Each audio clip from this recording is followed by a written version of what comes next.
Testing, testing. We good? We good? Everybody good? Okay. Let's see. We're gonna do the audio real quick. We're gonna make sure we're. Yep. All right. So we are good.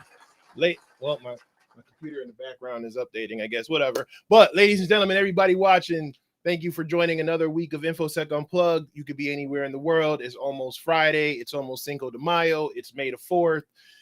It's a lot going on, but you're here with me and you're here with my guests, and I greatly appreciate it. So we're just gonna hop right into it. My guest, she's a COO, she's a mom, she just a kick-ass all around. She's a purple teamer, she's a cyber queen, she's just, y'all know who I'm talking about. So I'm just gonna stop talking. Ladies and gentlemen, everybody watching, please welcome my guest, Maril Vernon. I'm gonna go ahead and do this right here. Maril, how you doing? We gonna go here. Boom. Nope, that's me. I was like, I can move. Oh no, now you're gone. Oh, it's just me. Hi, everybody. I don't know if you're tuning into the live stream or not. I will occupy you while Davin is not here. I just wanted to say thank you for that introduction. Yes. There we go. I was like, I've never had to move up her before. Okay, technical difficulties, live streaming, but always. But thank you for joining. Funny story, I think. So, I mean, I was following you for a while, and then was it like a Twitter space one time? I think I popped in on a Twitter space in one of my moments of hiatus, and you were on there, and everybody was like, yeah, Davin said he's not doing the show, and like I think you and a few other people all threatened me, and I was like, okay, well, when I come back, I'm gonna have Maril on the show. And then when we were doing Hacker Valley Blue, and then I came up with the idea for Purple, I was like, oh, I have to have Maril on the show. And then when I brought InfoSec Unplugged back, I was like, I have to have Maril on the show. And like, you were one of the first people I reached out to. And then, you being busy with all the titles and everything you got going on, I think it sat there for a little bit. I am so sorry. No, actually didn't sit there. I responded immediately. I was like, yes, I would love to come back. Absolutely. And then that sat there. Once I said yes, then you're like, so were you gonna like do something with that, or just say that you're into the idea? By the way, I don't know if Chris and Ron told you, but ever since you put Hacker Valley Purple in my head, I went and bought hackervalleypurple.com, like the domain. And then I was like, so do you guys want to do Hacker Valley Purple? And if you do, you have to use me because I own the domain. Nice. You know what? So Purple Team Podcast is coming one way or the other. I can't even be mad at that. Shout out to Chris and Ron, and sorry. It was all Davin's fault. It was Davin's idea. They're like, no, you did it. I was like, oh, yes, I did. So if you want a Purple Team Podcast, that was there. I'm not even gonna. That was a boss move right there. Oh man. I'm a red teamer. Did we really expect anything different from me? I don't think we did, but nonetheless, sorry, fellas. So anyway, go ahead and let the people know who you are and how you got into this wonderful, wonderful world we call cybersecurity. Yes. Hi. So thank you so much for joining today. I'm not sure if you've ever heard me speak before and if this is repeat information, but for those of you who don't know, my name is Maril Vernon. I am a red team operator and offensive security engineer. So I'm an ethical hacker. Currently, I don't work on a red team. I pioneer enterprise purple team programs. So I'm known as the one woman purple team because I do bring that offensive background, but I do also have heavy experience in the CTI threat hunting and defense side of things as well. So I call myself the one woman purple team, and currently I do build enterprise purple teams for a variety of sized organizations. In addition to that, I do run my own podcast, the Cyber Queens podcast, of which I'm the co-founder and co-host, which is aimed at getting more women and LGBTQ minorities into cybersecurity. Additionally, I'm the COO of the nonprofit called Teach Kids Tech, which my co-host Amber DeVilbiss started.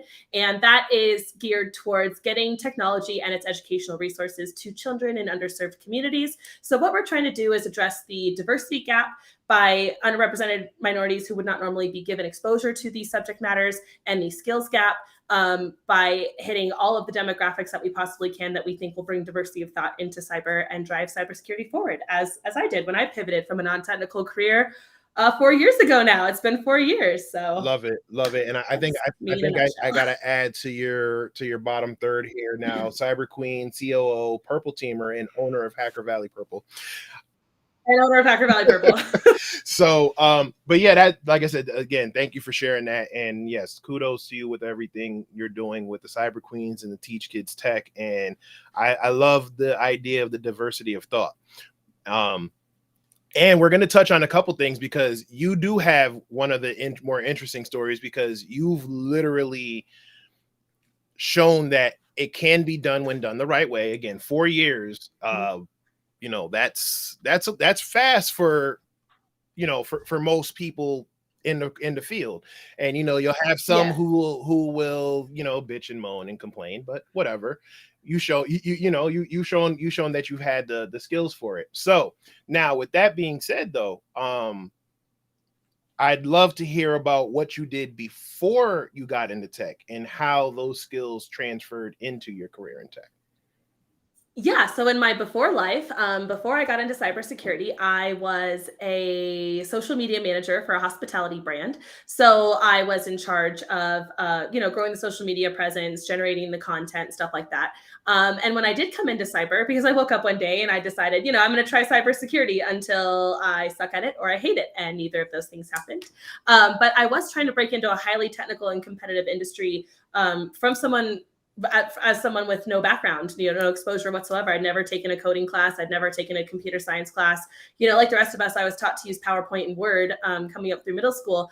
But that was basically it. So I was technologically savvy. I know how to use like my social media tools and stuff, but I didn't understand anything that went into cybersecurity or technology much more than a SaaS consumer. So when I did start, I had to recognize what I did bring to the industry. And in my first position, even, I had to say, like, give the value prop basically, right? And say, I know I don't have any of these technical skills. I have none of this technical education, but what I do have is a really high academic aptitude, a big passion for the subject. I really want to see if I can make it in this industry. And I am really good at taking very complex technical concepts and breaking them down for non-technical audiences, as I have done for a number of years, because my dad is a SCADA engineer and my mom is not. And at the dinner table, when he talks about work, I would be like, what he means is this. What he's saying is that.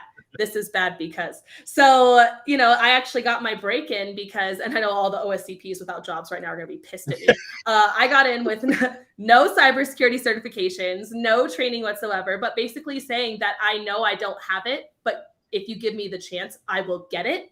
And this is what I do bring. And I'm willing to attend all the meetings and do all the grunt work and write all the reports and all those, soft skilled things that I can do right now that you hate doing. That's what I'll do for you. And they're like, okay, yeah, we're sold, Right. Great. So Beautiful. So that's what I did. so then, so it's safe to say that, actually you did transfer skills from the social media side of things to that, because social media marketing and all of that is all about documentation and having those quote unquote soft skills, because you have to know how to increase the engagement. So now, yeah, how to talk about your impact, how to say, like, when I did these 6 things, this is the revenue that we saw for it. Like, I can directly tie that back to this effort. Additionally, when I did break in, I was a nobody, right? I'm nobody special. And I knew nothing about cyber, but I knew everything about building a brand on social media. So I was like, I'm going to use that to my advantage, and I'm going to start building a personal brand. And that's what I did. And I legitimately say to this day, the only reason I have the success I have today, every single job I have in cyber, I've gotten off LinkedIn. My personal brand on LinkedIn has been the sole contributing factor to my success, besides my own capabilities. Yeah, no, I would definitely say, watching it from when, like I said, when you first, or at least when I first noticed, when it came up on my algorithms, and I was like, oh, okay, and I'm like, I see the stuff that you're posting, and then it was just like, oh damn, oh damn, right? It was just literally just like, and then it was like more and more people came across it, and then it was just like, oh yeah, definitely have to, check her out and see what's going on. So Yeah, so again, transferable skills are important, everybody. they are. And now, with that being said, with your dad kind of being, well, not even kind of being in the technical field, would you say that's where the interest kind of started? And then when did that change from just tech in general to cybersecurity? No, that's not where it started. In fact, my dad tried a number of times to get me interested in what he does for a living. So he's a SCADA engineer, and SCADA is an automations language that you use in industrial control systems. So he works for a public utility district, manning a lot of the automating a lot of the machinery that like literally delivers water and electricity to people. And he would show me like his schematics and his algorithms, and be like, "Doesn't this look cool?" And I'm like, "Absolutely not. That's not for me. I don't want anything to do with that." I was going to be a mechanical engineer until I looked at those, and I was like, I'm hard out. That's not the business. So actually the interest came because I was working for the hospitality brand, and I was interfacing a lot with like the IT dudes and stuff. And the more they would talk about their work, and they would talk about like certain bugs or certain breaches and things, I was like, oh, what? Like what happened? That sounds cool. And it just became a really attractive industry for me because I'm a nerd. And I was like, that sounds interesting. That sounds like, at the time I was looking for a challenge, right? Every soft skill industry I tried. If you saw my TikTok, then you know I tried a variety of industries. I was a wedding planner, an IT recruiter. I was a nurse at one point. I tried Starbucks. Like I was a whole bunch of other careers, and I just kept hitting the knowledge ceiling and getting bored. And like, I'm going to come in and learn. I don't know anything about this. And I would hit the knowledge ceiling and like be over it and be bored. And I was like, I need something where I am challenged and it's different every day and it's difficult to shit and not just anyone can waltz on in and do it. That's what I need. And cyber just started to sound cooler and cooler and cooler. And one of the guys in IT enlisted in the army, and he was going to go into cryptologic cyber. And I didn't even know what that meant. I was like, cryptologic cyber, like I assume it's army crypto operations. I'm like, there's so many cyber functions. How do you even know? But I was just like, that sounds so cool and sexy. Like, how cool would it be like to be like, hi, I work in cyber operations. I don't even know what that meant at the time, but I wanted it. I was like, I'm just gonna go for it and see if I like it, because that's how I made that decision.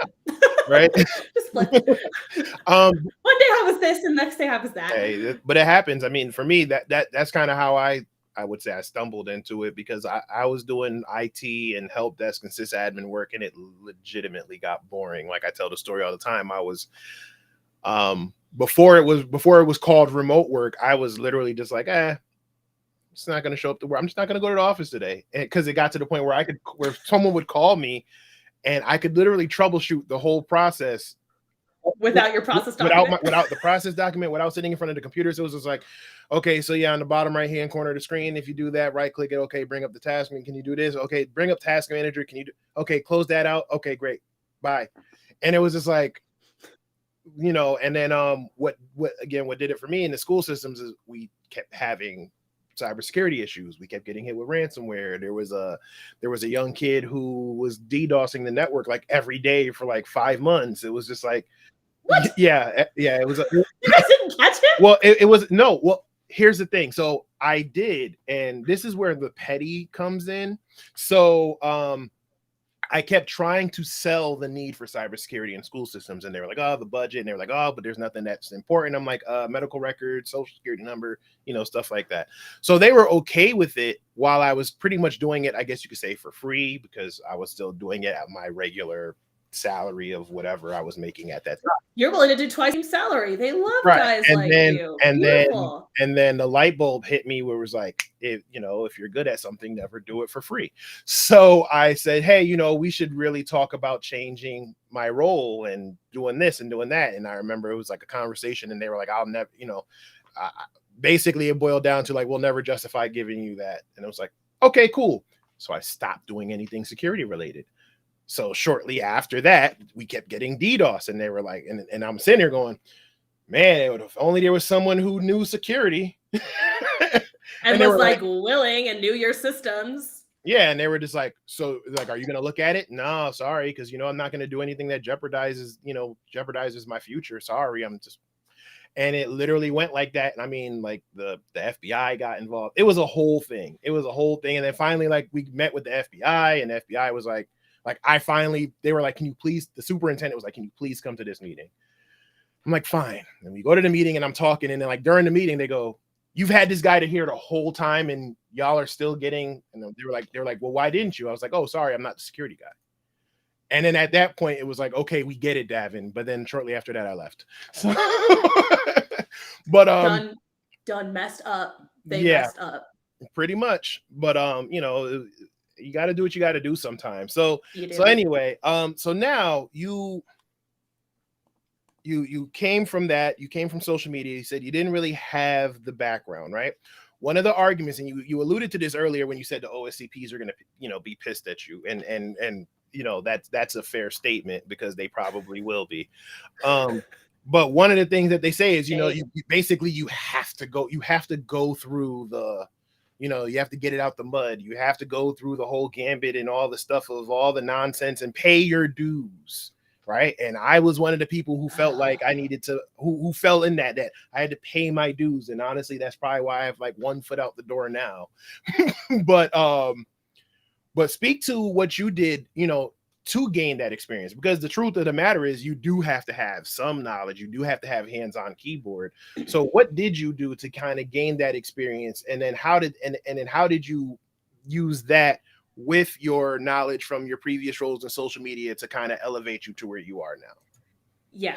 So I don't know if you noticed my face change right there, but You there's did. so much misinformation out there on what you need to have to, like, what you must do to start in this field or doing these jobs. And let me tell you, 90% of it is bullshit. Absolute bullshit. People were like, sit down, calm down. It's going to take you at least 2 years before you, like, because I started in risk. Like, I talked my way into a job, my first cyber job ever, but I was a risk analyst. So risk is like the most administrative function you can have working for a cybersecurity department. And so I wasn't doing anything highly technical yet, but that was a great place to grow up, because I got to work with like SOC 2 Type 2 audits and learn about control families and statements and like how we take the thing the law says to do and how we implement it and how we prove it and the reason why we do it, like the equal but opposite attack to that thing. And like my CISO's like, do you know why encryption is important? I'm like, no. And he's like, have you ever heard of like encryption downgrade attacks? I'm like, no. So he was like teaching me, you know, from these control families, like all about basically the rest of the cyber picture, which was phenomenal. But you know, I was like, I want to know what I'm doing. I want to know where I'm going. I want to know what I'm working towards. Am I going to go towards a career in audit? Am I going to go towards a career in privacy? Am I going to go towards a career in something more technical? And the technical kind of scared me, because again, I've never done anything technical or tried anything technical, and I was afraid to. But there was so much misinformation out there. Like pen testing came on my radar and hacking. And I was like, oh, that sounds cool, right? Like ethical hacker. They're like, those take 2 years to attain. And you need all these skills. You need to know Python and all this and this and this and that. And that. And like, so you need to sit down and calm down. That's going to take you years. And I was like, I don't approach problems like that. I don't need to be the well-rounded Renaissance scholar that everyone else seems to need to be. I was like, what is the bare freaking minimum? The bar to entry. What is that? And they were like, well, this. And I was like, okay, see, that's doable. I can do that. And I can do it in like a quarter of the time that normal people can do it. So when I wanted to be a pen tester, because I had been getting exposed to like all these cybersecurity concepts, I automated my risk job. I roped in our third-party risk program. Yes, I controlled third-party risk by myself. If you ask, I'll tell you how I did it. And I freed up a bunch of my time, and I was taking on other projects. I was like, give me something else. Give me anything else.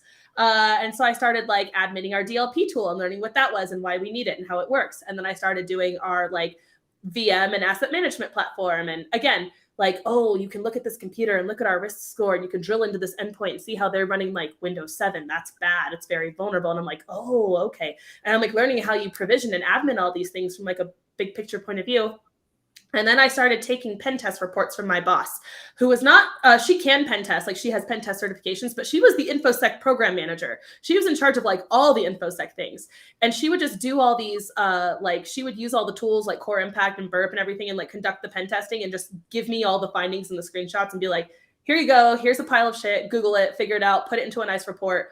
And I had to start learning how to like articulate these things, like build the intro with like the overview and the findings and the scores and like researching why exploits were bad and why this worked against this thing. And I would put those together for her and shoot it to her, and she would make some edits and then off it went. So I got exposure to pen test report writing. And then they flew a pen tester position because she couldn't keep doing that workload. And I was like, I know I'm not a pen tester and I don't have any pen testing skills. Again, I don't have the skills for the job that you require. But all that you seem to require for this is a security plus. Is that accurate? Yes.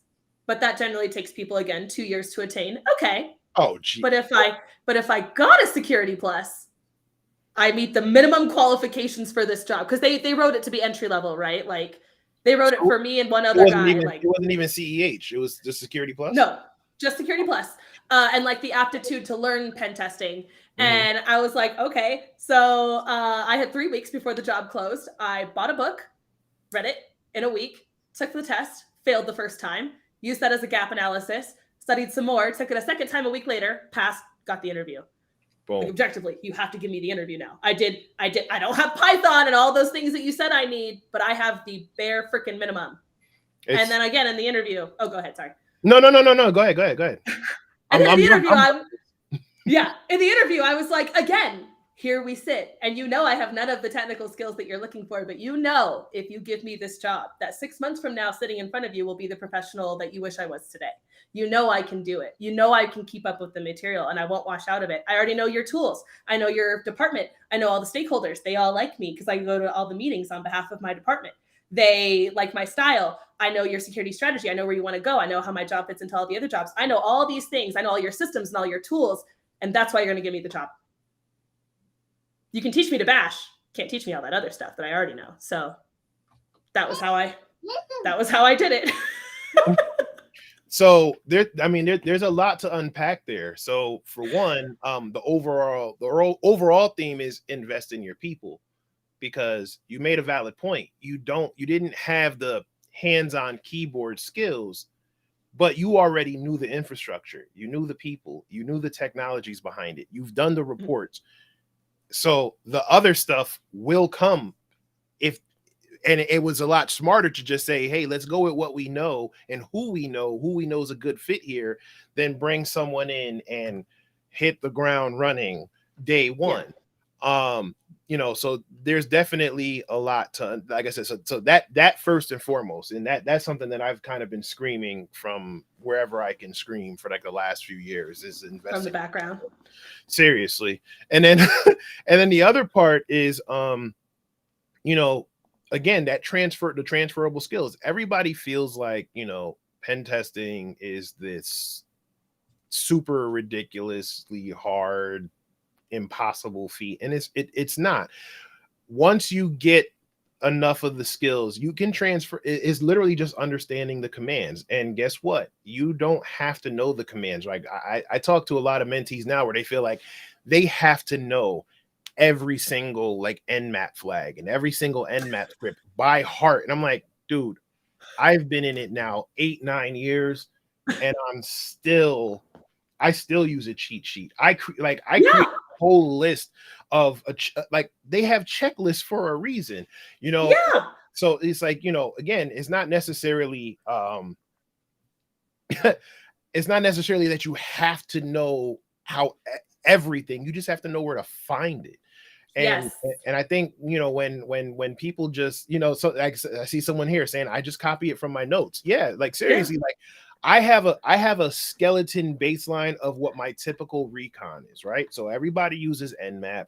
If it's a web app, everybody's going to use Zap or Burp or some type of proxy tool, so everybody's going to do their mapping or of the application or whatever the case may be. That's generic. Now, once you get past that, it's literally however you can get to what you get to. If it's Active Directory, here's a list of Active Directory tools, and it's just I know people with a flowchart run book, like if this, then that. If Active Directory, then this. If Okta, then this. If Mac, then this. If Windows, then this. And like you do your situational awareness the same every time. There you go. So now. So now you go, okay, so now you gain the experience. And again, like I said, you did it the unorthodox way. And like I said, I love that, because again, it's not as someone who tried to do it the way that it was supposed to be done, right? And burned out miserably, like crash and burned. Again, I still keep that blog post up from 2019 when I wrote it about the whole OSCP journey, and it ruffled feathers. And I was like, I might be onto something here, because at that point everybody was saying it, but they were saying it in their little corners, and they were saying it on Discord, whatever. They were saying it privately. No one at that point said, no, it's bullshit. I tried to ask for help and they gave me the try harder, and all of this. And honestly, you know, because I did that, and I also had unrealistic expectations of myself because this is how the industry worked, and I had imposter syndrome. I didn't listen to my body, and I didn't listen, and I tested anyway. And it got to the point where I was literally like taking the exam the second time around, and like my whole body just kind of seized up and was like, "You're done." Right? But it was literally because I was, you know, everybody's like, try harder, drink Red Bull, do this, and you have to grind it out. You know, if you're not grinding, you're not trying. And it was just like, I have to, you know, like, so I wish I had a Maril face to go back in 2017, 2018 when I was going through it, because at that time, that's what it was. You know, it wasn't until like, you know, 2019, 2020, where people started to say, no, it doesn't have to be this way. So like I said, so I love that you know, you're one of the people, and you're living proof, right? Because too many people say, oh yeah, well, you show me someone who's doing this or making six figures, and they didn't, you know, and they didn't try, and they didn't do the OSCP, or they didn't go this route, and they didn't do the 5, 6, 7 years, you know, of grinding, right? But now the flip side to that is, with the experiences, again, you did it in 4, right? But you still have some people who are like, oh, I'm gonna do it, you know, 6 figures in 6 months. So I'm gonna take this boot camp, you know, right? If the boot do it faster than me, if it's feasible, because you have some people who are like, I'm gonna go take the CISSP right now, and have no knowledge of anything. And see, at least when you came in, you, like I said, you got your pen testing role, but you were in an InfoSec role, and you did a lot of the stuff in the background. You have people who are literally like, I know nothing about cloud, but I took my cloud architect certification, and now I should make 140K just because I have the certification. But I'm looking for an entry level role. And it's like, no, that's not how it works. You do have to do some work to gain the experience. So I like I said, so while like I said, I appreciate the fact that you're saying, no, I don't have to follow the norm, but you do have to do some work. So you do. Hey, Mary. So Mary now Galloway in the comments. Hey, Mary. Hey. So I don't know where she is now. She's always all over the place, but so are you. But we're gonna get to that in a second. So we're gonna come back, because now I want to talk about what you do as a security architect, and then we're gonna go into all of your other roles, all your other things that you have going on, and then something that you talked about, something that you mentioned the other day that that kind of hit home for me. So we will be right back. We're just gonna do a little thing for NordVPN, and then we'll be back with the show. So hold tight. Stuck at home? Make the most of the internet with NordVPN. As you're trying out new apps to save you from boredom, NordVPN will make sure that your data is always protected. And you can still travel, well, virtually, by connecting to VPN servers in almost 60 countries. Up for a new gaming challenge? Make sure that cyber threats don't get in your way. Feeling curious? Access the news from all over the world firsthand. Get the app now.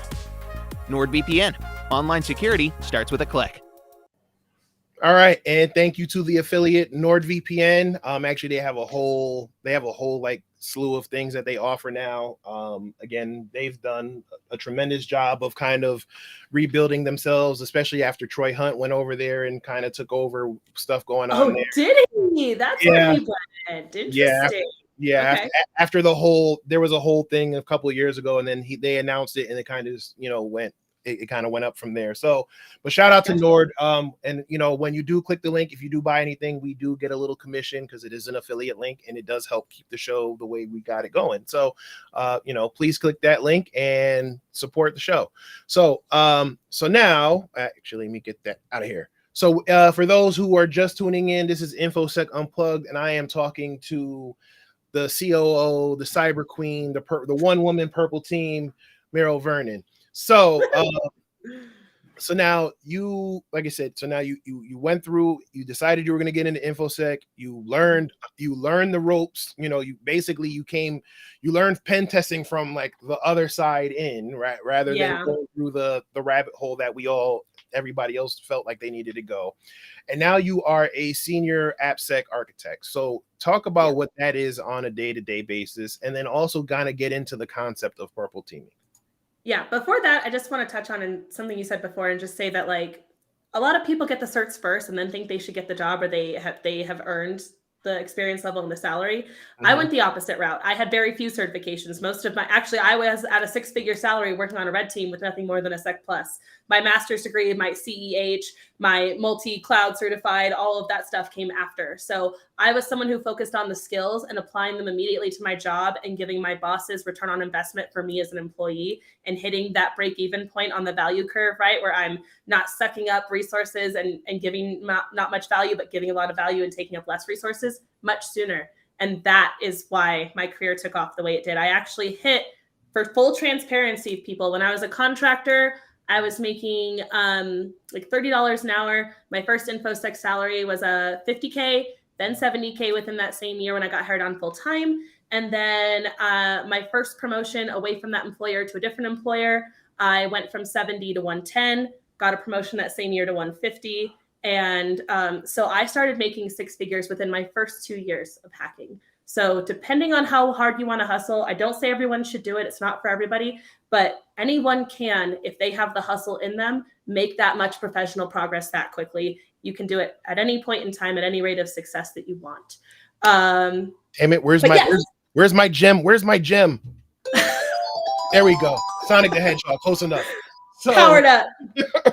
Just want to say that it doesn't have to take. I've been here 4 years now, and of course I'm still up in that same bracket, but progressing at a much slower rate. But I determined myself as a single parent. I was like, I don't have the years to wait around. I want to make as much progress as fast as I possibly can by identifying relevant niches, training myself up in those skills, being a thought leader in that area, using my social media power, and becoming someone that you need to put on your team. You need to have me on your team because of the experiences that I bring, not the certifications that I have.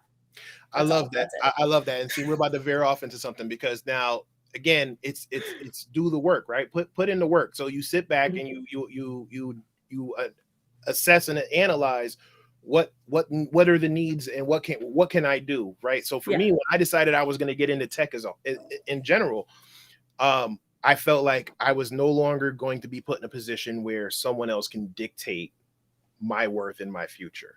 Right. I was working as an electrician in low voltage tech. So I was doing alarm systems. I was doing some of the first smart houses when it was just like before Alexa, it was everything. And I was doing all of that. But in order to get your license, you had to be registered as an apprentice for, I believe at the time, it was like 4 or 5 years. I was working at this job for 2 years and I was still not registered. So I go to the manager and I'm like, dude, this is like the height of the recession. So I'm like, dude, when can you register me? Because now we're losing time. There's only so much time you can kind of backdate your apprentice paperwork. So I'm like, I need this so I can whatever. And he literally looked at me and was like, with a smile on his face, and was like, why would I do that and then have to gradually increase your pay over time when I can continue to keep paying you the like $8-9 I'm paying you? Ooh. So it was like an 8-9, somewhere between 8 and 10. And I remember sitting there, like my eyes twitching, and I'm like, I'm envisioning all the things I wanted to do that I probably can't say on air because I'll get in a whole lot of trouble. And I remember going home feeling like, man, you know what though? But he's right. I'm stuck. Right. And going through that whole thing. And then my wife was like, the whole, get off your ass and what are you going to do with yourself? Motivational speech. And then it was kind of like, okay, I can go with certifications. And then in my head, I'm going, so I'll get the certifications. And if someone does tell me that I can't do it or they don't see my worth, then hey, guess what? I'll just go somewhere else where they can. But at least I know I have the skill set, and I don't have to sit and wait for someone to decide. If they say you need to have this much experience, I'm going to gain the experience that I need. And then I'm going to go study and take the exam. And that's how I moved into tech. And, and same point. I thought about going back to college, but I was like, I'm not going to sit here and take all these different classes and do all this stuff. I have a child. My daughter was like just born. I'm like, I have a child to raise. And then and then going with the Security Plus, you talk about how they told you needed 2 years. It was a similar situation. The company I was working for, the owner's wife was also in tech. And she was like, oh, you can't do it. She's like, you can't do it. It took me 3 years. And I'm like, I'm going to do it in 6 months. Yeah. And she's like, that's impossible. I was like, no. Don't tell me how long something will take me because of how long it took you. I tell everybody it took me this long. It might take you half. It might take you double. Like you can put in the time or you can put in the work. But like, I never tell someone how fast they can do something. It is up to them. No, she did. Yeah, she did. She told me, she was like, oh, she's like, it's not going to take you that. She's like, you're not going to get it done. And I was like, oh yeah, watch this. And I got it done on my son's birthday. So it was just kind of like, and I remember I walked in with the paperwork that said I passed, and I was like, tell your wife. Eat it. Read it and weep. But yeah, you know, that's, you know, again, that for me, that was the drive. That was the kind of like, you know, the thing that you need. And, you know, you can move at your own pace. And at the end of the day, yes, there are some companies and there are a lot of things. There's gatekeepers. There's a whole lot of things that are still problems in the field that can hold you back. But your overall experience really depends on you, right? You can't say, oh, I didn't learn pen testing because they won't teach me. No, grab the books, grab some labs. And that's what I love about this field is jump right in. It's the resources are there for the taking, and people are just sharing it, you know, willingly, because we want the next batch of people to succeed faster, like you said, faster and easier than we did. And to that point, you also do a lot to kind of help others, you know, navigate their tech careers and stuff like that. So now, I guess, I mean, you've kind of already talked about it somewhat, but I mean, I've seen you give talks, I've seen you give passion speeches. You were on I love that you call them that. You know, you gave a whole speech on Hacker Valley Blue about it, but you know, but talk about the importance of that, because I think that gets mixed up sometimes. There was a whole debate, or not a debate, there was a whole post about mentorship versus charging for coaching and all of that just earlier this week. So, you know, speak to that, and just, you know, why it's important for that, because I didn't have a mentor coming in. And I think that was one of the things that held me back. So speak to the importance of having a mentor and how people like you and like myself and like others should probably step up if they have the time to do so. Yeah. So when it comes to someone who's breaking in for the first time, who like literally doesn't even know enough about this industry to know, you know, like you said, it's all about knowing where to find the answer. It's not having the answer memorized. They don't even know enough to know that. They don't even know enough to know how to ask questions about what they do and don't know. Like I sat down with someone once who was a new apprentice to our company, and I was like, hell yeah, Maril Minutes. And I was like, you know, what do you want to do? Where do you want to go? And she was like, I don't even know what that means. So I was like, well, do you want to go into this or that, GRC, ISO, you know, software development, infrastructure as a code, like hacking? And she was like, I don't know. I don't even know enough to know like what that means or like how to start exploring those. And I was like, okay, so we're going to back that up significantly. You know, when we're coming in and we're like, and I always say, get in somewhere and just start figuring it out, get in and just start orienting, much like we do with situational awareness in a pen test. Like you can't just be like looking forever and like evaluating from a distance. You got to just get in there somewhere and figure out what that means, figure out what your job means and figure out how it fits in and the other jobs that it touches. And if any of those other jobs are something you might want to grow into one day, or if you want to grow somewhere completely different. But us who have been here, us who know, and especially people like me who did already fight the good fight and like navigated through all the bull crap out there, you need to tell people, because again, we have a talent shortage. We have a skill shortage. We are overworked and oftentimes underpaid. I love my bosses. We are often overworked, under-resourced, underpaid. Again, they want you to do 3 cyber jobs for the price of 1. Yes. And, you know, the only way we're going to solve that is if we get more people in here. And it's so much better when you get them in and you help them succeed faster. That is another thing I attribute to how quickly I succeeded. But I wasn't all like, oh, politely, like, if you don't mind answering a question here. That I was like, hey, hi, I'm going to ask you exactly 3 questions. I need really effective answers, and then I won't bother you for another month. And then I would come back and say, okay, I did all that. I have this specific question. But like, I would come in with some prep already done, and I sucked people into being my mentor. I was like, I need your help disseminating through the crap, because I have a very short, like runway to work with as a single parent. And I want to do this as quickly as possible. And they're like, okay, you know, like, we're not going to tell you, we're just going to answer your questions. And I was like, thank you. And it's one of the ways that we can give back, you know, to really like Like, I can't thank my mentors enough. I can't thank the people who answered my stupid questions enough. I was fortunate enough to meet up with one of them in DC on a recent offsite in February. And like 4 years ago, this was the first guy I was asking my stupid questions to. Like, yeah, my CISO just said, stand up a team server in the cloud. What does that mean?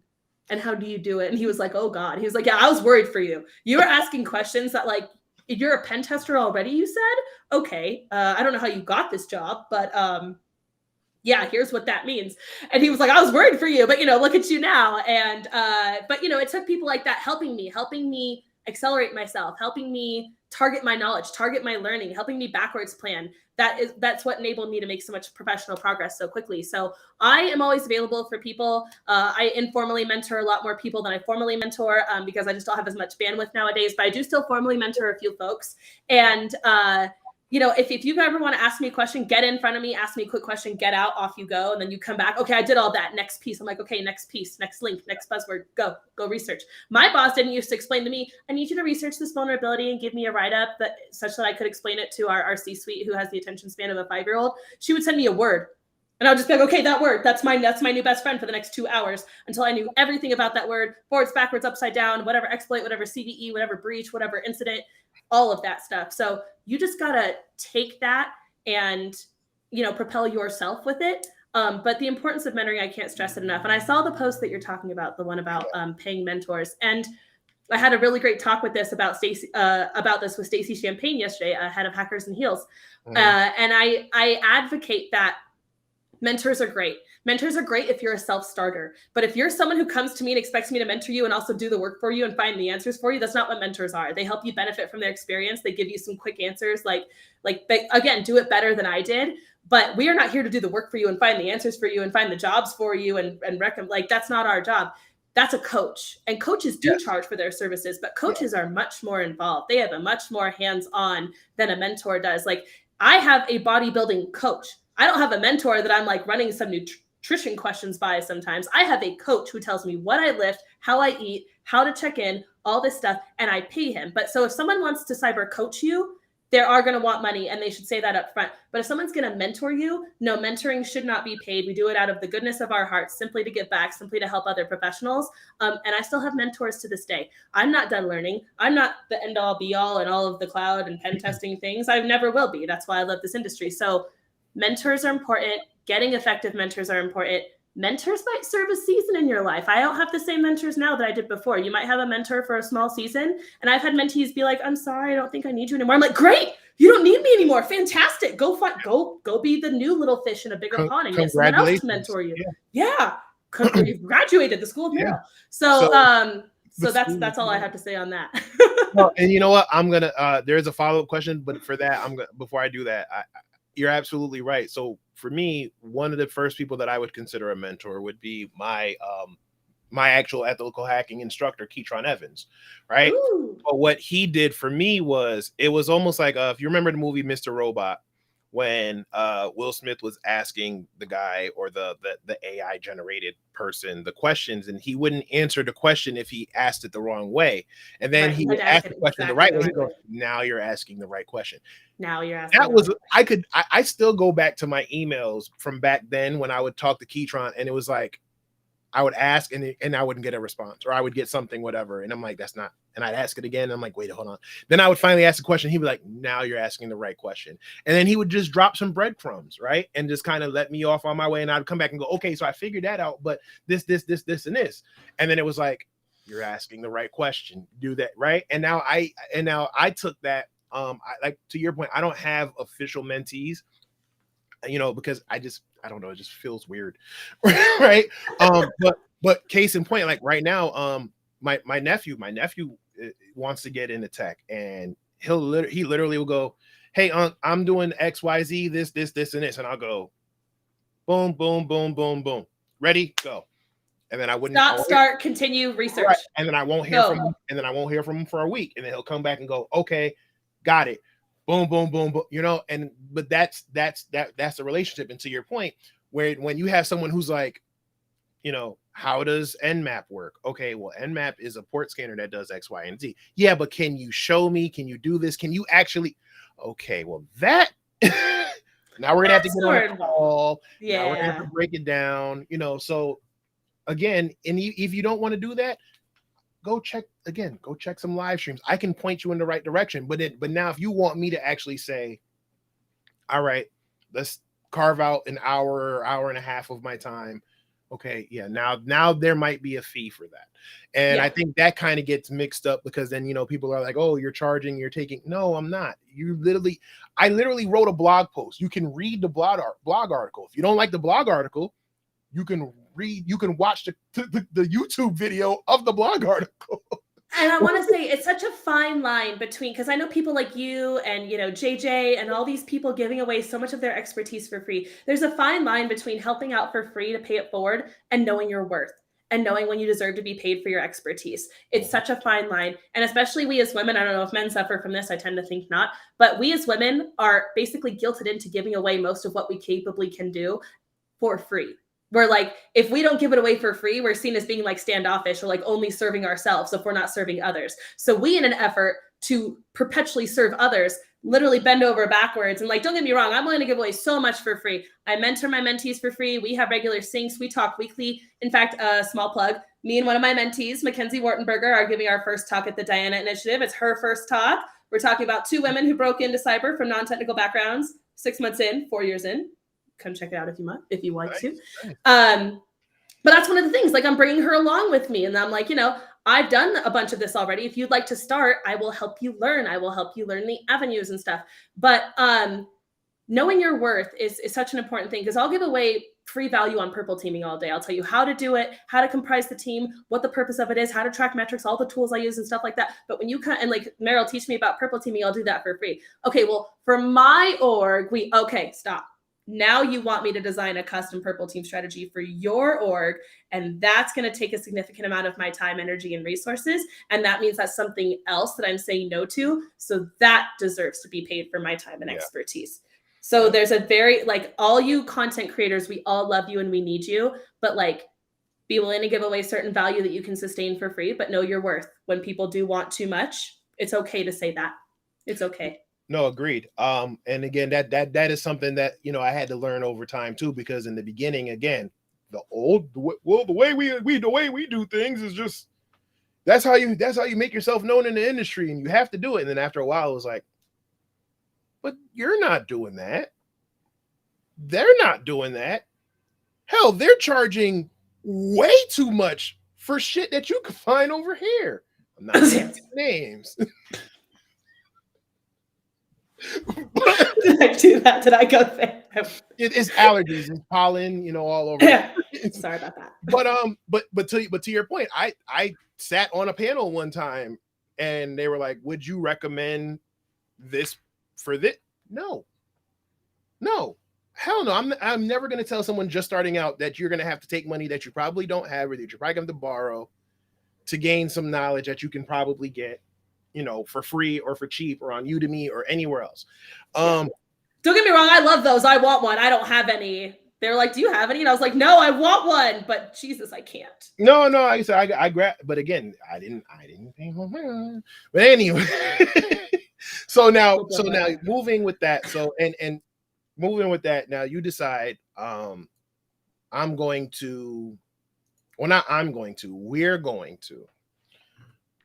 we're going to speak up, and we're going to talk about our experiences, and we're going to put things on blast, and we're going to do it our way. And I love it. I'm a fan. I pay attention to it. The Cyber Queens podcast. Yes. So talk about how that came to be. Talk about, just you, your co-host. I know at some point we're going to have the whole team on. But I do see the merch. But yeah, go ahead and talk about the Cyber Queens. Yes, so the Cyber Queens is a female-led diversity podcast in cybersecurity, and we're not like a technical podcast. We're not there discussing, breaches and vulnerabilities and stuff like that. So it's not your typical hacking podcast. What it is we are trying to illustrate the possibilities and the realisms of working in cyber as a female or as another minority. And we're trying to entice and inspire more of them to want to be here. So I am a millennial and I'm a mid-career pivoter. I pivoted to cyber in my 30s as a 30-year-old.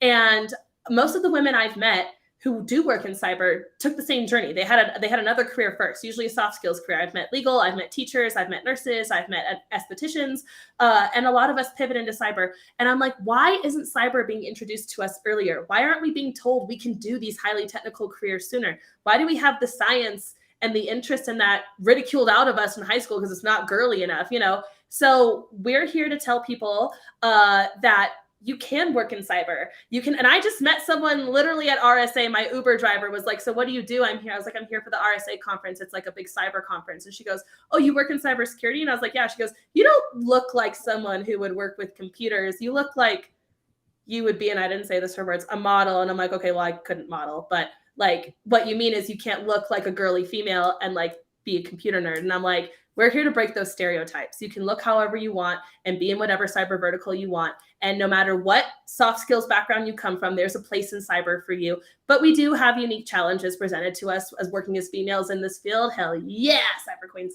And you know, so we're just here to tell them what it's like, but tell them, you know, you might meet this and you might see that, but you'll also see this. You'll also see gate breakers. You'll also see people who will bring you along. There's so many available resources and programs and subsidized avenues to get here. You'll meet people like us who are willing to sit down and talk to you about where you might belong and refer you to other people who might be willing to help mentor you. I have so many people come to the Cyber Queens on Instagram saying, God, I would love to. I've always been interested, but I'm so stuck.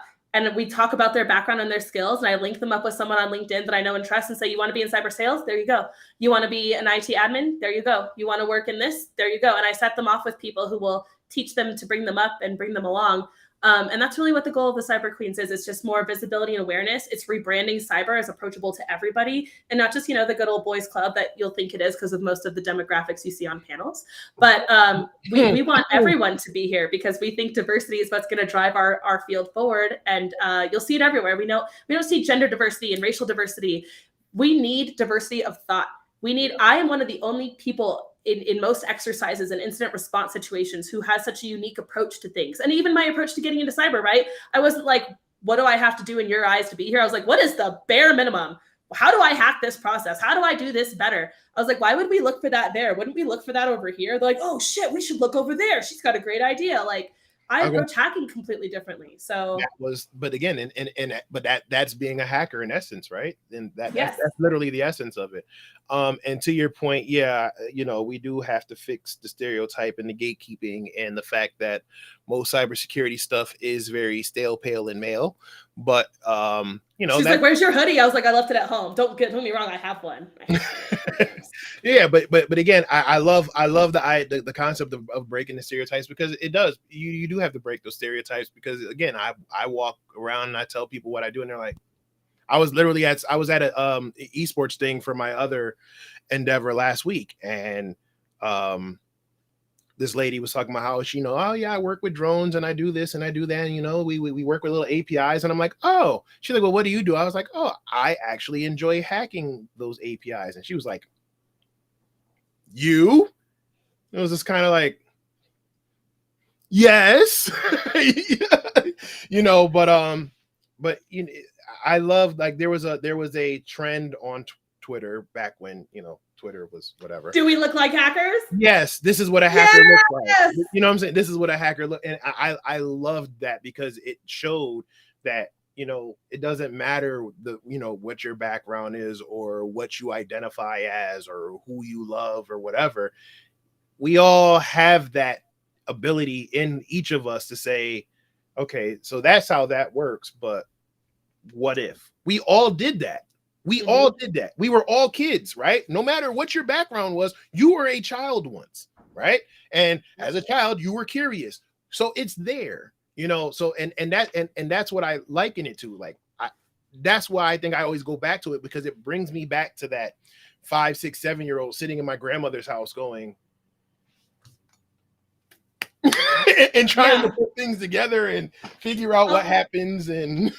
Oh, my daughter will throw something on the floor and break it. And I'll be like, why did you do that? She's like, I don't know. I kind of just wanted to see what would happen. And I'm like, okay, I understand. You know, your brain was like, what happens if this meets this? And like, I want to see that cause and effect. And she taught herself something. I always say cyber is like, so in my high school drama club was where all the not a jock, not a this, not a that. Like all the others went and we all became our own weird family. And I meet a lot of people like, I don't know if I could do that. Like, I'm pretty weird. Like, I can't talk to people. I'm like, the weirder, the better. Like, come to cyber. We have a place for you. You will find your fellow weirdos wherever they are. You'll find them. I'm not gonna say weirdos, but it's a segue into the next one. But that's why I started venturing in with the esports and the gaming stuff, because that's another place, right? Where they're not the most athletic. Some of them aren't athletically gifted or can, mobile at all, but they have a love for gaming. And for me, that's where I got my start, talking to people like Charles Scherer, BSD Bandit. That's where he got his start, looking at video games going, I wonder what you could do here. And now that's why I started the Alpha Esports and Technology Center, because it goes into, great. So you want to represent and you want to play in a competitive level, but you don't feel like you can. Come on. But while you're at it, hey, did you know this can lead to another career into this? And now you also partnered up with one of your co-hosts in another endeavor called Teach Kids Tech. And I think that is super important. And that I feel like is that's going to be the answer to that pipeline question if we do it the right way. So please talk about that. Teach Kids Tech? Yes.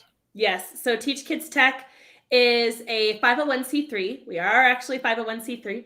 And we are aimed at basically technology for every child. So, we think one of the reasons we do have such a demographic and a diversity problem in cyber is that, a lot of these concepts and technologies and resources and educational material don't get to a lot of those kids in those underrepresented communities, in those communities where the schools just don't have the availability or the expertise to teach them these things. So our mission is to get these pieces, get these resources, get this tech, get its information to the children, and let them get more hands-on experiences with it earlier in life, so that we do have more cyber and technically inclined professionals to pull from later. So Cyber Queens is all about, getting any Gen Z, women, LGBTQ, ethnic minorities into cyber and interested in cyber. But our research with Teach Kids Tech has shown if we don't get little girls and other minorities by the 4th grade, we don't get them by the 4th grade, we lose them. We lose their interest in cyber careers. So because in middle school, they're already moving on to other interests. They're moving on to other possibilities. And in high school, it's definitely harder to transition. So while Cyber Queens is aimed at like high school, college-aged women and minorities, Teach Kids Tech is about Gen Alpha. Yeah. And, we want to see, ethnic minorities and just, impoverished communities, their children who might bring a unique perspective, be able to get into tech one day, be able to get into cyber one day, but they're not going to do it without the educational exposure very early in life. And that is what we're trying to solve. We're also trying to keep these kids cyber aware much earlier in life, because they are playing Fortnite and Minecraft or Minecraft. Minecraft is a cybersecurity awareness thing. They are on the internet a lot sooner. They have Snapchat sooner. They have Instagram sooner. Do they understand their own data privacy? Do they understand how to govern their own data and control their own data? Do they understand, basic internet hygiene? And so, we're introducing to them like, I have a computer. Oh no, but a bad actor wants to steal it. They're like, no. I'm like, yeah, they want to steal it. What should I do? What should I do about that? They're like, build a fort around it. I'm like, great idea. Let's put a firewall in front of that thing. It's not. Yeah. Doesn't translate directly to architecture, but it's getting them interested in these concepts. Like, how do you protect your computer? I'm like, now you all draw how you would protect your computer. Someone put a dragon in front of there. Someone used rocket ships. I'm like, these are phenomenal ideas. I'll take them to my CISO. I'm about to say, seriously. Seriously, get a dragon, get a cyber dragon. It's the way of the future. So, we're getting them interested. We're telling them it's okay to be interested in these technical things. And we're going to get them the supportive resources to be able to grow their technical skills, access to computer labs and iPads and laptops and coding and things like that, not just using PowerPoint, but the backbones of things, so that we have a lot more capable cyber professionals much, much later. And hopefully we do start using a two-pronged approach to attack our diversity and our skills shortage problems. No, I love it. And I'm actually going to go ahead and give you a round of applause for that. No, seriously, because for one, I didn't know that exact stat about losing them in the 4th grade. But when you said that, it made me think of my own daughter, right? And I know she's probably watching, but I remember she joined the Girls Who Code Club in her school. I think it was like 5th grade, and she loved it, right? she was like, Dad, getting up early on her own so she can get to the club. And like they built a website and all of that. And then it was like 4th or 5th grade. And then the next year, her the girls who code teacher had to go on maternity leave. So they canceled the program because they couldn't find a replacement. And in that year, then she moved to middle school, and it was just like, I'm like, well, there's a tech club. And she's like, Now it's literally like, I can't get her to look at anything that's tech related if it's not, TikTok or something, right? Yeah. But I will say my kids have great cyber hygiene because I'm in here literally having like panic attacks every single time. Don't. But then it's like, and then I. But they have cyber parents, and they had a school with a coding club. What about the schools who don't? What about younger Davin who wanted to do it but felt like he wasn't smart enough? Yeah. Right. What about that? And again, this is where with your approach with Teach Kids Tech and Cyber Queens and my approach with is like you have to show them that it's possible, and having a woman or having an African American male or having the representation is important, because they have to see it and go, well, if she's doing it and she's speaking my language, then it is possible. And she's telling me, she's empowering me to believe that I can. So they picture themselves in your place in life. Yes. And I thought I was a failure at 30 years old, y'all. I had to move back in with my parents with 2 children, feeling like a failure in life. Like I worked in medical devices, which wasn't even like, oh, I work in marketing. I was like, I work in medical devices, like all the slimy people. I was like, I felt like a failure. And I had to look at stories like J.K. Rowling. Like she didn't start writing Harry Potter until she was like in her mid 40s and living on welfare. And, she completely turned it around. And I was like, it's never too late. Yes, I can do this. I just need a heading. I just need to find a thing and do it. But God, I wish I started so much sooner in life. I would be so much better off. And they brought in all these people to do like biology, little experiments with us and like physics and stuff. But like, that wasn't my thing. Biology and chemistry still aren't my thing. I avoided both effectively in high school. But like, I wish someone had brought in tech. I wish someone had brought in cyber and like exposed me to these things, because I would be so much better now than I even am 4 years in. Imagine if I was 10 years into my career by now. Woo. Yeah, that's what I say all the time. When people ask me about, do I have any regrets? I'm like, I didn't start sooner, because when I knew I wanted to get into cybersecurity probably about 2 years before I actually made the jump. And I felt like I needed to know everything I needed to know everything there was about tech and IT and stuff like that, so I could transition. And then when I transitioned over, I'm like, well, I was going to learn it anyway. I should have just did it. Right. And then that's my first mistake. And then my second mistake was that I was a follower. I was a follower for so long because, again, I didn't have a mentor, right? I tried to reach out to a couple mentors, but you follow these people, or you want these people to mentor you because they're great at what they do. And because they're great at what they do, more than likely, they're probably busy. But when I did try to reach out to a bunch of different people after, like you said, after I graduated from Keytron, I reached out and no one responded. Like my LinkedIn was dry, like nothing. Right. And then I was just like, well, fine. I'm just gonna learn all the things. And I did. And I was like, well, this is how they're doing it. Well, this is what I'm gonna do. And it's like, I feel like I probably took maybe 2-3 years off of my shelf life. And now here it is. I'm to the point where I'm like, I'm 40 now. And, I'm not feeling like a failure, but I do feel like I'm probably left some on the table. And you know what? The clock is ticking. There's certain transitions and things that I want to make. So now I'm just kind of doing that. Yeah. So, okay. I see where you went wrong immediately. You tried and you asked. I just forced my friendship upon people. I forced you to help me. I'm like, you're going to help me or I'm not going to leave you alone. Do you want me to leave you alone? Then help me and I'll go away. Just kidding. I do that. I do that sometimes. Though. I'm gonna do that. I'm gonna try that. No, I'm not gonna try that. Yeah. And you know what? When I start, it's effective. I'll tell you, it's not the kindest approach, but it is an effective approach.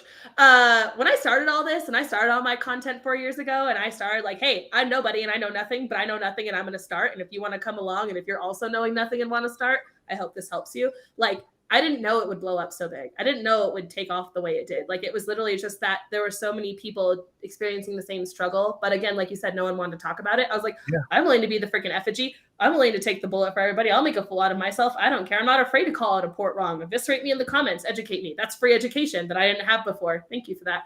So and again, that's a lot of tenacity that I have that not a lot of people have. And I know that. Well, because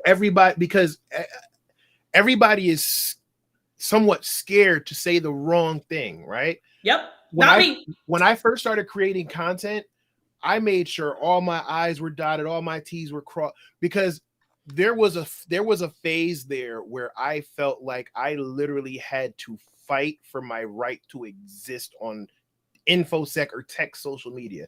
Like, I would put out a blog post of whatever, and I would literally get in the comments, well, what makes you qualified to speak about it? And I'm like, I don't know, maybe my experience in the field or the CISSP that I have up here or whatever, and then it was like, it was like, and I mean, it's draining. It was literally draining. And then it got to a point where it was just like, you know what, screw it. Right. But I guess, it was at that point, it was literally like, I don't care anymore. But you have to, again, you have to have that approach where it's like, you know what, screw it. Yeah, whatever. Burn me in the comments, but teach me what. That's free engagement. We'll take it. No, I'm kidding.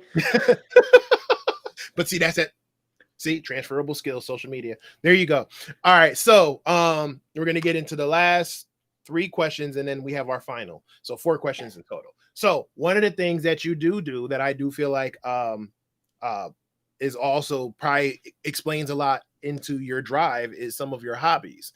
So what are some of your hobbies? I know we talked about it in the Hacker Valley Blues. So if y'all are following from Hacker Valley Blues, it's probably going to be repeated. But Maril, what are some of your hobbies? Well, teach kids tech is my hobby right now. No kidding. But I do actually make time for hobbies, which a lot of people can't believe because I do so much. But my main hobby is actually bodybuilding. So I'm a competitive bodybuilder.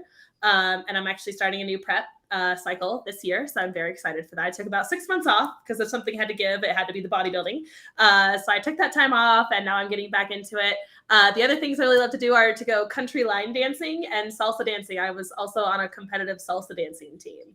So dancing, which is really more cardio, and then bodybuilding. Those are basically the only 2 hobbies that I have outside of tech. But a lot of my passion projects involve tech and cyber, of course, like my blog, my podcast, the mentoring that I do, things like the speaking that I do, the travel that I do usually centers around tech, things like that. So that and learning new languages. I actually speak 4 languages. So I like learning new languages in my free time and try not to lose the ones that I have already. See, but going back to the transferable skills thing, I feel like, and you can correct me if I'm wrong, because I don't know, I'm not a bodybuilder, but I do feel like the work that goes into preparing for a bodybuilding competition, I feel like that is also something that can be transferable when you need to learn these skills or learn or take on these new tasks and roles, because from my research, it's not just I'm just going to lift and gain muscles. There is a whole science There's a lot behind it. So I think just the preparation and the mental toughness, because there's a lot of mental toughness that goes into that as well, that it takes to be a competitive bodybuilder, think is probably why you make tech and cyber look so easy. It takes a lot of fortitude and personal resilience. It really does. You'll be told no a lot more often than you'll be told yes. I'm a woman, I'm a millennial. I have a lot of people downplay my work because of that. Like, who is she? She just showed up. Like, why is she qualified to talk about this? So I knew getting into this career that I would be fighting an uphill battle pretty much my entire career to defend my position and defend my expertise. And I'm okay with that. I'm up for it. I'm up for the challenge. But for a lot of people, that's very disheartening and very degrading. So, when it comes to transferring bodybuilding to cyber, the backwards planning approach, if we want to be here in 16 weeks, we got to be here in 12 weeks, we got to be here in 8 weeks, we got to be here in 4 weeks. The frequent pulse checks in the middle. Okay, are we on track? Have we gotten off track? Is this still realistic? Is this taking more time than we thought? So those things do directly translate to what I do in cybersecurity. Absolutely. Yeah, no, especially those pulse checks when you talk about, I'm setting these goals to get these certifications. Am I where I need to be? I think that's like I said, you're being, I see you're being a little humble. You're not just a competitive bodybuilder. Like, you actually like have won. And I won. I was a double gold. I was a double gold winner at the Natural Olympia a few years ago, and I won gold in my last competition in August and qualified for Olympia again. So again, this is like I said, congratulations. And again, I feel like that this is why you literally make cyber look like it's probably the easiest thing I do is cyber at this point. My actual seriously, day job. I mean, between that and then having to teach kids and then your content creating, hacking is probably the easiest of them all. Yeah, actually being the security engineer, like doing my day-to-day job, very easy. It takes like, I do that in my 8 to 5, no problem. It's when I have to fit in all the other hours of the day and the weekends that takes up my time. Yes. But yeah, I do well there, and I do have new goals for this year that I'm very excited for, because it's me and I can't just set a goal. I got to set a cycle goal, and then I got to do it in half the time and twice as well, because that's how I am. So we're gonna segue right into it. What are your goals? Whether professionally, personally, what are your goals? So right now, my personal goals, I have bodybuilding goals, which I don't know if a lot of you know the divisions, but I'm transferring divisions and getting out of bikini and going into wellness. So I'm doing a big fat build season right now. Next year, I plan to compete as a novice in those divisions. I want to go pro in more than one federation. That's my goal. So we'll see. And then professionally, I have aspirations to get my CISP finally this year, because I'm only in my 4th year, but next year I'll be in my 5th. So maybe I'll qualify for CISP next year. I also am going to start a PhD program this year, because I had to come back on just what? Yeah. Okay. All right. So I'm torn between critical infrastructure, which is, super necessary and never going out of style and like very insecure, and space cybersecurity, which is sexy and new. And I could literally like write the book on it because it hasn't been done yet. And like hacking satellites and ground to satellite comms and all those fun and jazzy things. So on a personal note, right? I have literally been burning the candle at both ends between working and pen testing and getting this tech center off the ground. And I have literally been complaining probably all week. I know my family is probably like, will he just please shut the up by now?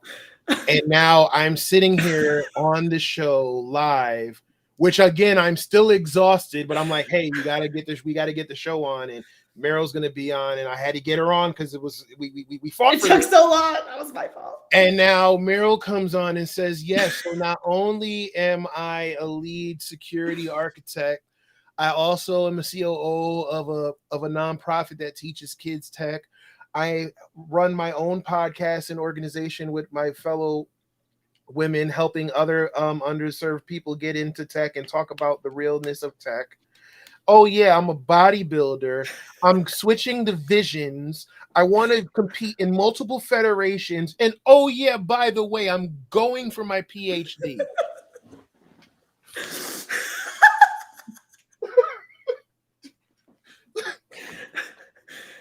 Did we expect anything less? Yes, a little bit. I mean, no, but yeah. I want to put this out there, you guys. Someone actually got me on a call recently, a good friend of mine, George Kamid, and actually had to ask me, how do you fit it all in? How do you, like, I want to be more efficient just with the time I have, but like, how do you physically do it all? How do you make time to do it all? And I broke a lot of it down. And a lot of this was, I didn't ramp up all these initiatives at the same time. I started something new, did all the startup work, which was heavy-handed, got it on some systems, some automations, freed up my time, could take on the next thing. Got that on its systems and flows and automations, freed up my time for the next thing. So I stagger my goals, I stagger my initiatives, I manage my time very, very well. I'm very self-disciplined. So do not hold yourself to my standard. No. I'm not letting you. Please don't. Easily. I'm sorry. I'm not letting you. I'm just saying. How do you automate nonprofit work in bodybuilding?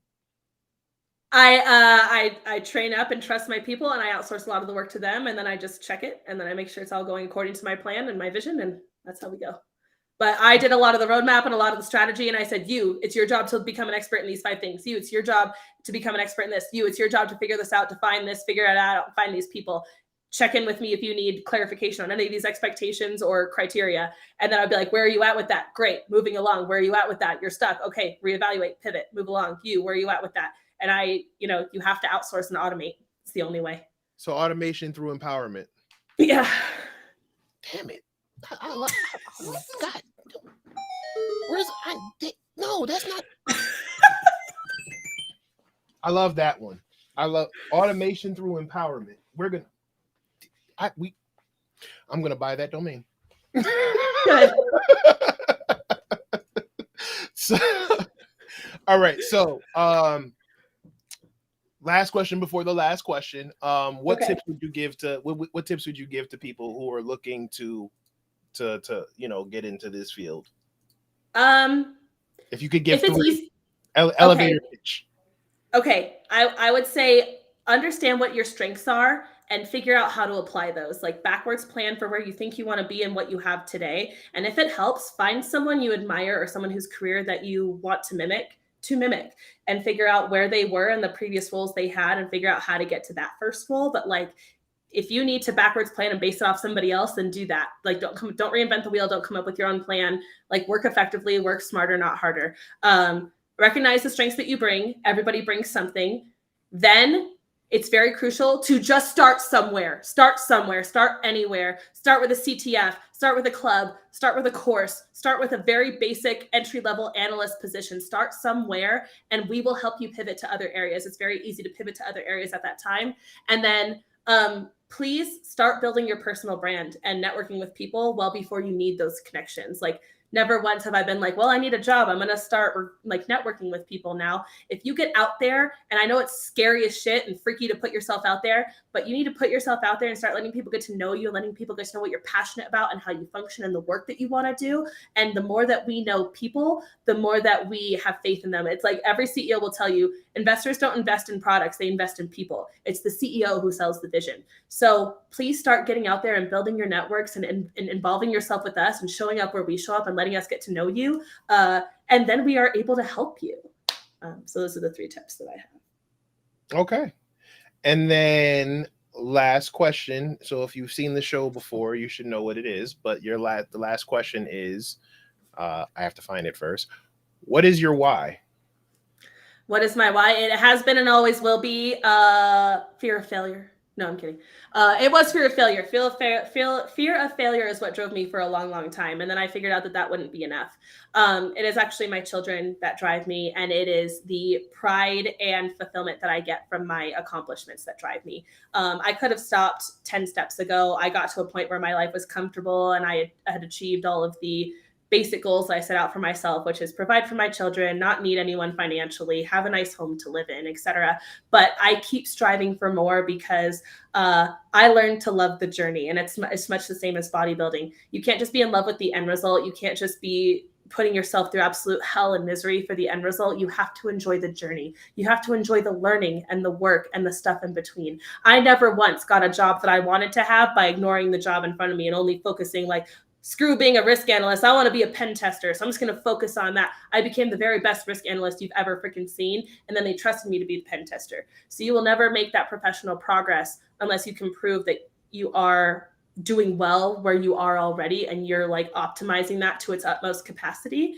But my why is simply because I found a unique place where my passion, I can get paid to do work that I love, and it also benefits others. It benefits my children to see, a mom out there who is capable of balancing and doing all these things. It gives them something to strive for, and it does provide for the life that I have. So, yeah, that's my why.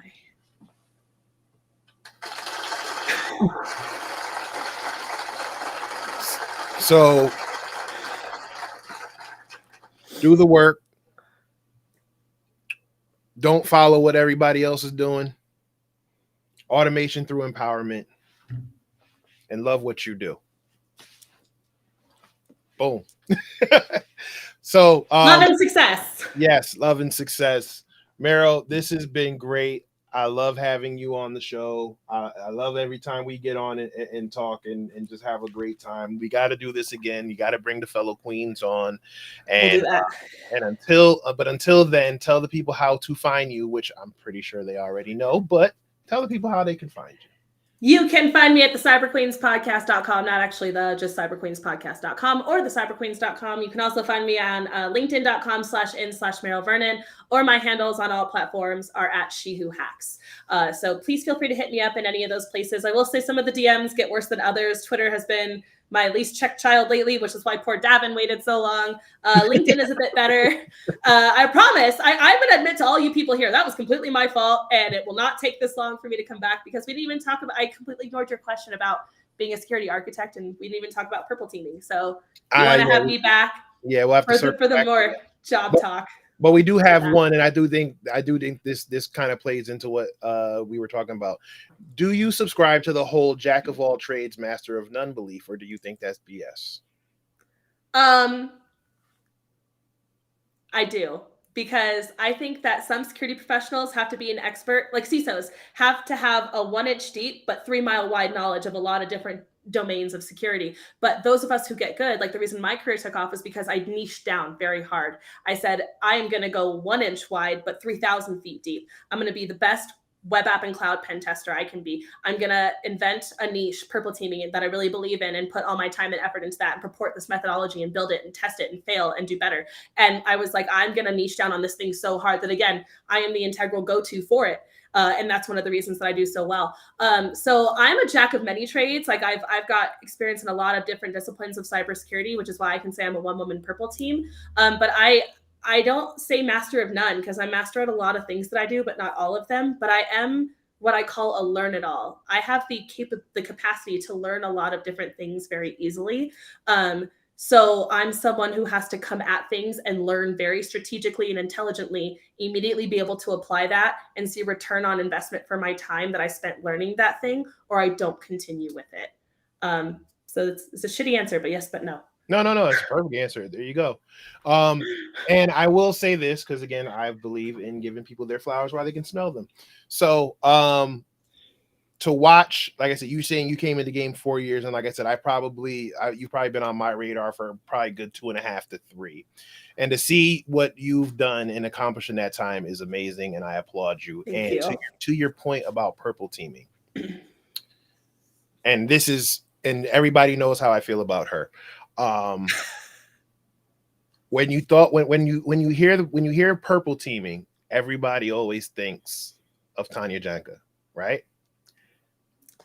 Now it's literally the two of you, and to me that's big, right? Because Tanya was talking about it when it was still kind of what is it, right? Because I remember, like I said, I remember a time where I talked about it and I tried to get people to with the concept, and I practically got laughed out of the room. I've spoken to Bryson Bort, who said he tried and he got laughed out of the room. Georgia Chiles said similar things where they have all, and now, but when you hear purple teaming, literally it's almost like word association. Purple teaming, Tanya Janka, Maril Vernon. So to see you rise through the ranks and to coin a phrase from another person I admire, Tyrone Wilson, the keyboard never lies. So to see you rise through the ranks, but then also have the knowledge and skill set to back it up in that short amount of time is definitely inspirational and admirable. And I applaud you. Thank you. Keep going, because there are people who will listen to you that I won't be able to reach, that others won't be able to reach, but you can. Your story, being a single mom, keep at it, you know. I know you said like last week we were talking about that, where you said you have to give yourself time, you know, to rest in peace after you came back from RSA and stuff. Take the time you need, but please, because I feel like when I see you, I think of, like I said, I think of my daughter, I think of my niece, I think of any young girl who wants to kind of get into tech, and you literally embody everything that no one else can, right? You have the technical stuff, you have the knowledge, and then your social media is freaking hilarious. So like you literally can be the person who can really reel them in. So Yeah. You're onto something, and keep at it. So, Well, Maril, thank you so much, sir, for the kind words. Gosh, my smile is so big. My cheeks are sore. So, ladies and gentlemen, thank you. everybody watching, this has been my guest, Maril Vernon. She who hacks, One Woman Purple Team, COO, Cyber Queen, owner of Hacker Valley Purple. Owner of Hacker Valley Purple, still the owner. so that's good times. Everybody watching, this has been another episode of InfoSec Unplugged. Quick programming note. So InfoSec Unplugged is going on a small break, but I'm not going on a break. I'm actually going to be starting a new stream, maybe not next week, but the week after, where I will be chronicling my journey into esports and how I'm trying to bridge that into technology. So I will be switching that. We'll still be streaming here, and we'll also be streaming on an Alpha Esports and Technology YouTube channel. So you can check it out there. I plan on doing some gaming. I plan on talking about some tech stuff. I plan on doing some tech builds, playing with Raspberry Pis, and we're going to kind of do that to kind of build up, because the grand opening is a month away.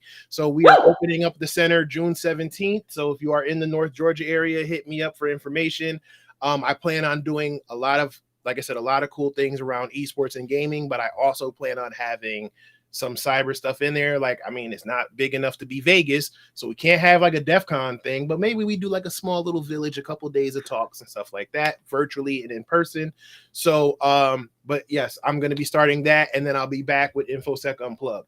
So just sit tight, rock with me. Like I said, I'm not going anywhere. I'm just shifting gears. Like Maril said, you know, you get something off the ground and then you start something else. So that's what I'm going to be doing. In the meantime, if you want to support the show, you can like this. You could like this. You should have liked this. If you didn't like this, I don't know why you didn't like it. Please like it. But you can like it, subscribe to the channel, leave me a comment, follow Maril, follow the Cyber Queens.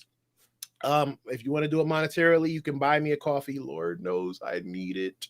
I am tired, but I shouldn't say that in front of Maril. So anyway, no, I'm tired. Don't get me wrong. Like I said, I take my breaks, people. I take my breaks still. Yes. So yeah, and that's what I'm looking. I'm working towards my next break. But yeah, like I said, so we'll be talking about the build out and that whole experience, the people that I've met, the mentors that I've gained in the esports field, and honestly, just what I've learned along the way as far as how it's almost like, how did we miss this? Like the more I learn about it, I'm like, we should have jumped on this a lot sooner. But hey, whatever. Someone had to do it. I'm glad it was me. So that was perfect. That was a perfect niche for you to waltz right on into. Yep. So there you go. So again, we were a little bit over, but hey, Maril, thank you for rocking out with me. Ladies and gentlemen, everybody watching, I will see you next week. Same time, same channel, different show. Take care. Bye.